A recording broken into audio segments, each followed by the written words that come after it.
You ask Tiger to solve.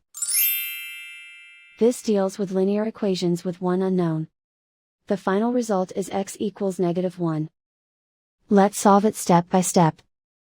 Simplify the expression. Group like terms. Simplify the arithmetic. Group all x terms on the left side of the equation. Subtract 10x from both sides. Group like terms. Simplify the arithmetic. Group like terms. Simplify the arithmetic.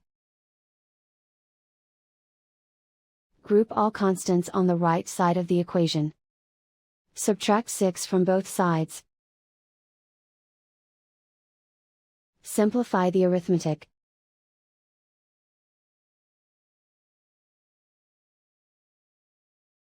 Isolate the x. Divide both sides by -12. Cancel out the negatives. Simplify the fraction. Move the negative sign from the denominator to the numerator. Simplify the fraction. And so the final result is x equals -1.